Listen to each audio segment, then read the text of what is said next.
Olha só, aí fomos surpreendidos novamente. Estamos vendo aí, nos últimos dias, o ex-trilionário Elon Musk. Eu vou falar ex-trilionário porque a empresa aí, que ele detém a maior parte das ações, a Tesla, já perdeu mais de 350 bilhões em valor de mercado nos últimos 10 dias, desde que ele começou a atacar a democracia, coincidentemente.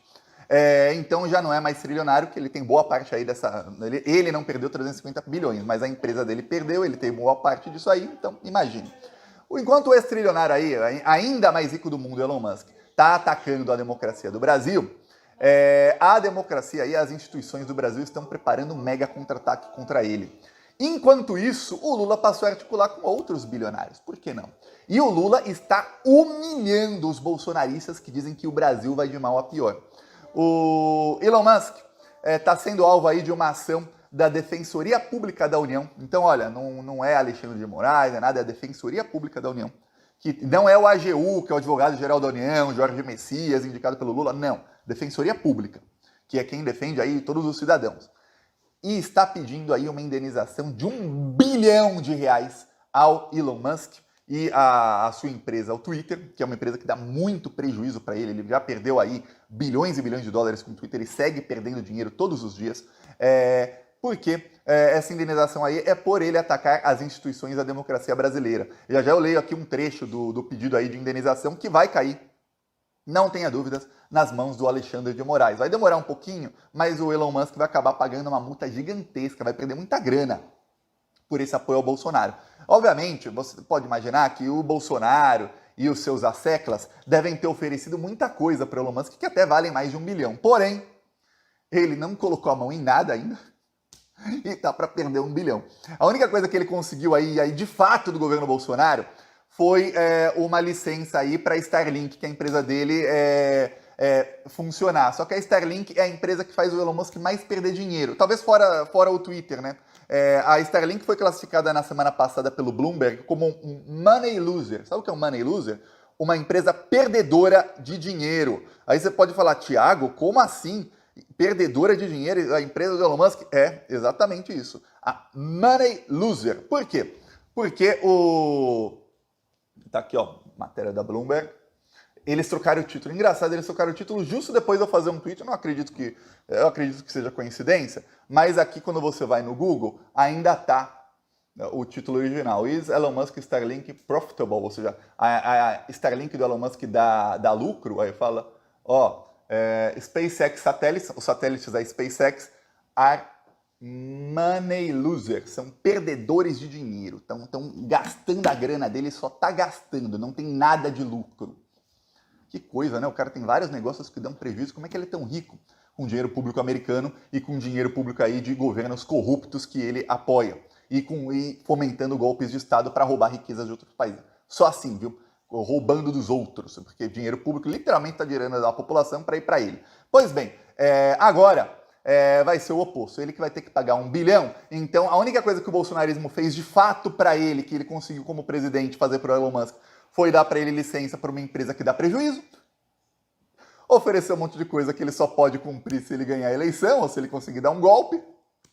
E o Elon Musk tá para gastar aí R$1 bilhão nessa, fora toda a grana que ele já perdeu de investidores que estão correndo das empresas dele, porque ele tá aí tentando golpe de Estado no Brasil. E o pior, uma coisa é o cara tentar nos bastidores, outra coisa bem diferente é ele usar a rede social pessoal dele para ficar fomentando golpe de Estado, que é o que o Elon Musk está fazendo todos os dias. Aí é muito diferente.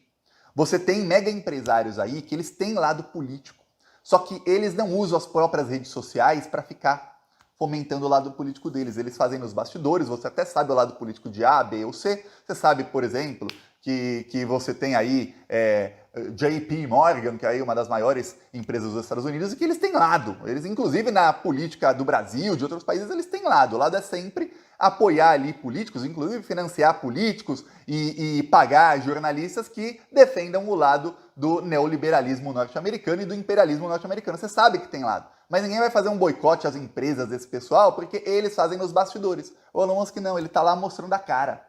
igual fez lá o da Havan, que passou a ter prejuízo, prejuízo atrás de prejuízo, igual fez o da Madeira, que passou a ter muito prejuízo. A Madeira estava para entrar naquele restaurante, estava para entrar até na Bolsa de Valores, fazer uma IPO, que entrar na Bolsa de Valores. Não conseguiu, ficou com uma dívida bilionária, porque o pessoal passou a boicotar, muita gente aí. Aí você fala, nossa, Thiago, mas é uma porcentagem pequena da população que deixa de ir. Só que o cara perde 20%, 30% dos clientes, é muita coisa. É muita coisa, não é pouco não para uma empresa. A gente está o mercado é muito concorrente no Brasil. O cara tem um restaurante, tem vários outros restaurantes bons. Se parte deixa de ir no dele, começa a ir nos outros. É ruim, viu? Ruim para esse pessoal. E aí, no meio disso, os bolsonaristas são empoderados, falando tem um bilionário aqui do nosso lado. Eis que o Lula aparece com este senhor aqui, que já foi o homem mais rico do mundo, hoje é a segunda pessoa mais rica do mundo, que é o empresário mexicano Carlos Slim. Aqui, Carlos Slim e Lula. O Carlos Slim anunciou aí investimentos de 40 bilhões de reais no Brasil. Eu lembro que antes até de eu morar no México, eu li uma matéria, em 2013, 2014, que dizia o seguinte, é impossível você pisar no México sem que você dê dinheiro para o Carlos Slim. Você ligou o Wi-Fi no aeroporto, pronto, ele já está ganhando dinheiro porque a empresa de internet é dele. Você comprou um chip, olha, quase todas as empresas, se não é a dele, que a empresa dele é a mesma empresa da Claro, ele é dono da Claro, que opera no Brasil com esse nome, mas no México opera com outro nome. Você comprou, você está dando dinheiro para ele. Ligou a luz, está dando dinheiro para ele. Abriu a sua torneira, esse cara ganha. Nesse nível aí, por isso que ele era o homem mais rico do mundo. Inclusive, quando eu morava na cidade do México, eu cheguei a morar, inclusive apareci em alguns vídeos meus que eu mostrava da janela, eu cheguei a morar em frente a um museu que ele construiu, porque só com a riqueza dele aí, obras de arte, ele faz vários museus. É um bairro ali que todos os prédios praticamente, o que eu morei não, mas os outros prédios em frente, eu morava em frente de uma obra que está tendo tudo dele. Um cara multibilionário. E que está investindo aí em vários países. E aí ele diz, agora onde eu vou investir? Onde? O lugar no mundo em que se você colocar dinheiro, você colocou você ganha 1,5, você ganha 2, você ganha 3, você ganha 4, ou seja, investiu, vai ter retorno a curto, médio e longo prazo, se chama Brasil, com Lula presidente. Então ele vai investir 40 bilhões de reais, é muita grana. Eu lembro quando o Bolsonaro fez um post comemorando 2019, tá, primeiro ano do Bolsonaro. Mais uma das notícias, mais uma boa notícia. A abertura do mercado da Argentina para abacates do Brasil. A primeira carga chegou no dia 30/4/2019, vai fazer aí 5 anos. E estão a caminho mais 2. O mercado foi aberto após a reunião bilateral da ministra Tereza com representantes do governo argentino, ocorrida em janeiro. Então ele estava comemorando que o Brasil enviou 1 caminhão de abacates para a Argentina. Esse era o grande feito do Bolsonaro. Nossa, enviamos 1 caminhão de abacate e olha, nessa semana vamos enviar 2 caminhões cheinhos de abacates para a Argentina. Olha como o Brasil está indo para frente. Estamos vendendo 3 caminhões de abacates para a Argentina. A ministra, só a viagem de primeira classe nada, vai de avião da FAB. Só a viagem de avião da Força Aérea Brasileira da ministra para a Argentina. A diária de hotel 5 estrelas dela, almoço, café da manhã, jantar em hotel 5 estrelas, transporte dela, volta de avião também, custou mais do que os 3 caminhões de abacate. Aí o Lula, em uma reuniãozinha, 40 bilhões. Eu gostaria de fazer a conta aí, quantos caminhões de abacates dá para comprar com 40 bilhões de reais. É caminhão pra caramba, viu? Mas põe caminhão aí, põe abacate aí. Porém, você vê aí, os bolsonaristas dizem que tá dando tudo errado, então agora o Lula tá fazendo parceria com outros multibilionários. Então, enquanto o Elon Musk tá indo para baixo, o Lula tá fazendo parceria com outros que estão sempre subindo. A coisa tá ficando ruim para os bolsonaristas. Tá batendo desespero aí, porque eles veem que tudo que eles fazem acaba em fracasso. Eles não estão conseguindo mais engajar os bolsominions para que eles façam uma defesa do Bolsonaro. Por isso, essa estratégia foi feita em parceria aí com os marqueteiros do Elon Musk. A estratégia foi mudar o que eu falava aqui muitas vezes nos meses passados. Foi mudar a narrativa de, olha, precisamos defender o Bolsonaro e de não foi golpe, e ignorar a tentativa de golpe, e ignorar até o nome do Bolsonaro e falar em liberdade de expressão. Por quê? Porque eles sabem que liberdade de expressão pode causar sanções ao Brasil. Tivemos aí nos últimos dias vários parlamentares bolsonaristas defendendo que o Brasil sofra sanções dos Estados Unidos. Vários, não um nem dois, vários. Em vídeo nos Estados Unidos, para você ter ideia, eu vou ler aqui trechos dos vídeos, que são muitos vídeos. Cheguei a mostrar aqui no Plantão Brasil alguns na época, em novembro principalmente, em que, por exemplo, o André Fernandes, que estava lá, André Fernandes investigado no dia 8 de janeiro, diz: talvez com sanções ou iminentes sanções, o Brasil, mais específico o judiciário, reflita, tire o pé do acelerador, porque nós não vamos parar. Ou seja, eles vão até que o Brasil seja sancionado. Aí, Bia Kicis, imagina se o Brasil começa a sofrer sanções, coisas do tipo. Aí ela diz que sanções são muito ruins e que outros países latino-americanos receberam sanções sem que isso fosse suficiente para a queda dos regimes. Ela diz, mas como no Brasil a coisa não está tão profunda ainda, pode ser, eu tenho realmente a esperança que a gente consiga fazer com que algo aconteça. Ou seja, a Bia Kicis estava falando abertamente que ela queria sanções ao Brasil. O Eduardo Bolsonaro também falou abertamente que ele queria sanções ao Brasil. Outros parlamentares foram na mesma linha, como o Gustavo Geyer. O Léo Bastos, meu amigo da TV Repensar, ele entra com várias ações. Ele entrou já com uma ação no Ministério Público, que chega na mesa do Gonê, pedindo ali para que esses parlamentares sejam investigados por isso. Isso já está na mesa do Gonê desde novembro, tá? Aí ele foi adicionando aí na semana passada, na semana retrasada, mais dados aí que temos dados novos. Porém, a imprensa não vai noticiar nada, que faz o Plantão Brasil ou a TV Repensar do Léo Bastos, que são petistas, que são gente aí que estão sempre ao lado do Brasil e não ao lado dos Estados Unidos, do imperialismo americano. A imprensa vai noticiar aí outras coisas. A imprensa noticiou aí que também o PSOL é um partido, né? O PSOL solicitou ao STF que o Eduardo Bolsonaro e o Gustavo Geyer sejam investigados. A gente solicitou bem antes do PSOL. O PSOL está fazendo um excelente trabalho em judicializar as coisas. O trabalho que eu fico... O PSOL, como partido, pode pedir direto para o STF, tá? Nós, como cidadãos, podemos pedir ao Ministério Público Federal e aí vai chegando até chegar na mesa do Procurador-Geral da República, que é o que está tendo muito efeito. Mas o PSOL, como partido, tem um poder muito maior. Eles pedem direto ao STF, direto ao Alexandre de Moraes. Não vai nem passar pela Procuradoria, eles pedem. Eu fico pasmo também, como parlamentares também têm prerrogativa de fazer alguns pedidos direto ao STF ou direto à PGR.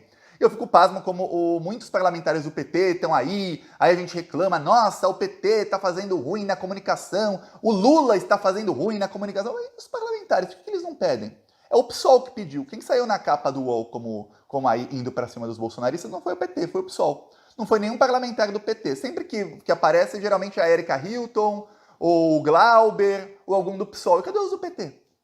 Parte de comunicação é se aparecer na imprensa também. Faz o pedido e manda para a assessoria de imprensa para ver se aparece aí na grande mídia. Às vezes vai aparecer. Pode ser que a imprensa boicota quem é do PT, boicota, mas faz o pedido, põe nas redes sociais, faz um escarcéu, que aqui no Plantão Brasil, por exemplo, a gente dá publicidade a isso, ou dá nas redes sociais também, e provavelmente a imprensa, depois de um tempo, começa a dar também, mas não fazem. Eu fico pasmo que muitos não fazem. Muitos dizem, reclamam e tal, mas os próprios parlamentares, a maioria, tem alguns aí, 5 a 10 do PT, que fazem um trabalho bom de redes sociais. Os outros, não mesmo. Então agora o que está acontecendo é o seguinte, já está aí na mesa da Procuradoria-Geral da República uma investigação contra esse pessoal que está articulando sanções ao Brasil, já está chegando aí no STF, já está lá no STF, um pedido de multa, indenização aí de 1 bilhão para o Elon Musk, vai perder muita grana com esse apoio aí ao Bolsonaro. O Elon Musk segue perdendo dinheiro. Eu vi aí até gente de esquerda tentando justificar que não, as ações da Tesla caíram porque as vendas caíram, as ações da Tesla caíram porque eles demitiram funcionários. Olha, as ações da Tesla, coincidentemente, começaram a cair no dia 8 de abril, que foi o dia útil depois ele passar a atacar a democracia do Brasil.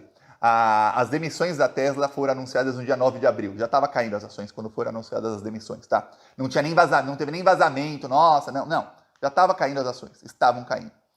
As vendas não é só da Tesla, não, de outras montadoras também estão fracas, mas se você comparar a Tesla com as ações da BYD, por exemplo, que é a chinesa, a BYD só está subindo. Se você comparar a Tesla com a General Motors, também teve vendas aí caindo, as ações da General Motors continuam estáveis ou subindo. Se você comparar com várias outras do setor automotivo, você vê que a Tesla tem o pior resultado. O pior, nós estamos falando aí, e aí se você considerar o tamanho da empresa, aí, meu Deus do céu, o que a Tesla perdeu de valor de mercado aí nos últimos 10, 12 dias, é equivalente a mais do que o valor de mercado de muita montadora grande, tá? Então, pô, estamos perdendo muito, muito mesmo, muita grana. E a tendência é que percam mais ainda, porque está cada dia mais evidente que a tecnologia aí do Elon Musk não é boa. A inteligência artificial dele também não é boa. Os carros chineses, a tendência é que a partir de 2025 a inteligência artificial desses carros seja tão boa que os carros são esses carros já se dirigem sozinhos, né? Semi-autônomos. Em algumas situações específicas precisam de um ser humano, mas a tendência é que os carros da China sejam tão bons que não precisem de ser humano nunca. Nunca. O ser humano não vai precisar. Você vai comprar um carro sem precisar ter carteira de motorista. Esse aí é o futuro próximo da humanidade. Só que quem vai começar isso são as montadoras chinesas, que são justamente as concorrentes do Elon Musk. São os de carros elétricos. Então a coisa tá feia e essas montadoras já falaram, olha, a gente vai investir, sabe onde?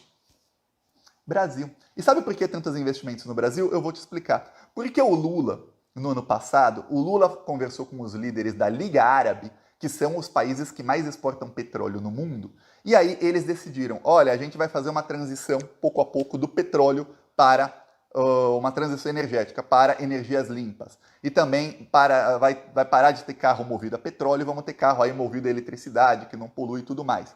Quem vai ser o país, quem vai escolher como é feita a transição energética? É quem vende petróleo, eles é quem escolhe.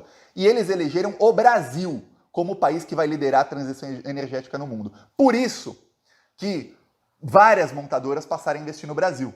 Aí você tem aqui uma lista de investimentos. Lembremos que no governo Bolsonaro a Ford, a Mercedes, a Audi saíram do Brasil, tá? Fecharam suas fábricas no Brasil. E aqui no governo Lula você tem o oposto. A Stellantis é dona da Fiat, da Jeep, de algumas outras marcas, vai investir 30 bilhões. A Volkswagen, 16 bilhões. A Toyota, 11 bilhões. A General Motors, 10 bilhões. GWM, na verdade, que é chinesa. Aí a General Motors, 17 bilhões. A Hyundai, 5 bilhões e meio. A Renault, 5 bilhões e 100 milhões. A Caoa, 4 bilhões e meio. A BYD, 5 bilhões e meio. A Nissan, quase 3 bilhões. E a BMW, meio bilhão de reais. Só que a Honda anunciou ontem mais 4 bilhões e 700 milhões de reais, totalizando 130 bilhões só dessas montadoras. Tendo mais 40 bilhões aí do segundo homem mais rico no mundo em outros setores, no setor de comunicações. Essas montadoras aí que eu falei são todas concorrentes do Elon Musk e elas estão todas investindo primariamente em carros híbridos e carros elétricos. Sabe quem não está investindo nada no melhor mercado do mundo atualmente? Porque já vai ser banido de investimentos no país. Você sabe, né? Vou nem falar, começa com E de Elon. Peço aí sua inscrição no canal, seguiremos aqui na luta. Olha, como é bonito ver o Lula dar checkmate nesses imbecis, viu? Falou!